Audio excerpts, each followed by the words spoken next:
Angibingeleleke babukele emakhaya, ngiyabingelela enhla nasezansi muzi wonke waseNyukhasela nakuwo wonke njeke bakithi umuntu oyayabukela udokotela uDlamini uDr Mngcwabo uyahlehla. Ngithi njoba nazi-ke babukeli Nkosi yami ukuthi ngihlale ngikushumayela lokhu, ngihlale ngikusho lokhu ukuthi inhlupheko ngiyizonda ukufa, ngiyizonda ukubhubha. Yabona nje njoba nawe uyizonda inhlupheko, mina nawe unganisinjena phela, usukhohliwe yini? Hayibo, hawu. Ungakhohlwa indaba engaka, ingani mina nawe sinjena phela.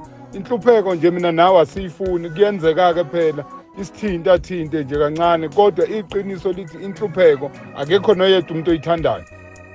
Ngifuna-ke ukuthi-ke njengoba nazi nonke ukuthi into engiyiphefumulayo nento engiyishoyo, ngiyangithi hashtag inhlupheko angiyifuni nokuyibona. Nala nje kuthiwa ihambe khona, nala kuthiwa indlule khona, sekungenzeka-ke phela nje-ke ngoba kuyenzeka phela.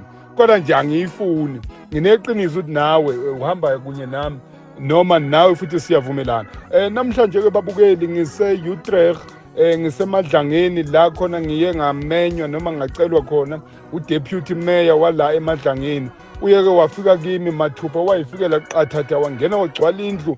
Ngathuka ukuthi bakithi sekwenze njani ngingenelwa uDeputy Mayor sengoneni bakithi. Hawu bakithi yini esengiyenzile emhlabeni? Cha kwaukuthi cha uzobika nje noma uzocela uzosho ukuthi cha dokotela Nkosi yami lamula noma dokotela lekelela lapha eMadlangeni kunomuzi kuyaye ukuthi mangabe kuzona izulu bakithi kusukuma ngisho ikati, kusukume ngisho ingane encane ime, kusukume wonke umuntu ame ngenyawo endlini abuza ukuthi mama cha mina njoba iza nje lemvula futhi ngiyibona ngathi iza ngamandla, iza ngolaka, angisasho phela iradio yami bakithi.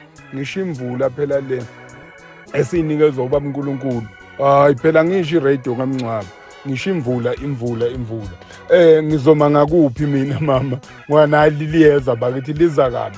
Hayi-ke wafika-ke uDeputy Mayor wathi dokotela ngiyacela lekelela. Ngifikile-ke njengoba nibona nje la ngemuva, ngigcine sengithi cha lo mndeni bakithi awusizeke, asuwakhele Nkosi yami indlu uzokwazi nawo bakithi ukuthi mangabe kusuka imvula bangabi nexhala noma bangabi nenkinga yokuthi bazohlala kanjani noma bazombathana noma bazolala kanjani. Bese ngithi ngingakaqedi mina ngithe akwe ngibenzele iroof ukuthi mangabe nje kunetha izulu babe kwi-good standing, babe sendaweni right ekutheni no imvula angeke ichaphazele iy'mpahla zabo ezingaphakathi endlini. Kodwa-ke futhi nazo lezi mpahla phela mbukeli wami bakithi angilekelele phela. Hayi angilekelele bakithi, ngiyibonile nje nazo ayijabulisi phela, azijabulisi kimi bona yes ziyabajabulisa kodwa kimi bakithi ngiye ngabuka, uyabuka nje lo mfana lo mntwanyana lo mncane lo, ngithe mangibheka ingubo alala ngayo ngathi mina akukuhle lokhu, ngisazokhuluma phela nomndeni wami. Ingani umndeni wami ukhona phela, ulekelele nje bakithi uthi hayi bodokotela na amablanketi amabili, hayi dokotela na umqamelo omibili.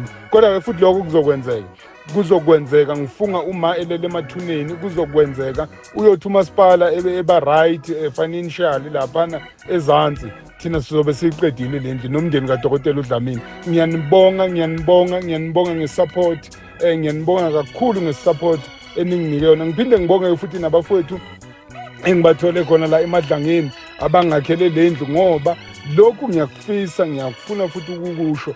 If kuzokwenzeka ngize lapho la ukhona, angizukufika ne-construction people, abantu abazongenzela umsebenzi ngizobathatha locally.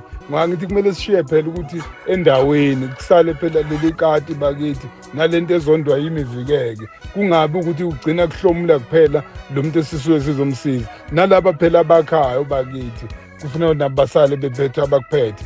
Ngithi ngiyanithanda emakhaya nonke. Inombolo nje yami kuseyiyo le kuphela 073 219 664. Eyesibili it's 034 00 44. I mean 11 ekugcineni 034 004 00 11. Kuseyiyo kuphela. Lezi ezinye lezi bokwazi yakusiza ezami. Lena eka 078 le elinye nje ikwerekwere. Kodwa engizolibamba futhi akusekude, ngiyalithembisa. Kaningi babukeli, kaningi laphana ku-Facebook. Angenza yenza izinto. Please angenza yenza izinto. Into nje oyibuka ku-Facebook, ngiyanethemba phela nina nibokwazi ukuthi inobukwerekwere phakathi. andibokwazi ukuthi into eningi inobukwerekwere phakathi angenzi lutho and futhi akukho mali enizoyifaka kwa-Shoprite, anginasikhathi. And my team also ngibafundisile ukuthi ukuyoma laphana bamele iqueue bathi kunemali abayoyilanda on behalf of my name, abangakuvumi lokho. Please and please, ungafaki imali ku-Shoprite, ungafaki imali kwi-money market or wherever, ungafaki imali, akukho mali ozoyifaka ngoba nabo othasi sebebaningi kakhulu. uNkulunkulu akakubusise ekhaya, uNkulunkulu wherever la ukhona ngithi hayi bo ngizonda ukuhlupheka, hayi bo, njengoba ubone nje ngemuva la i-background kubi kumanzi phansi kushikisha ufuthu. uNkulunkulu akanibusise nonke emakhaya.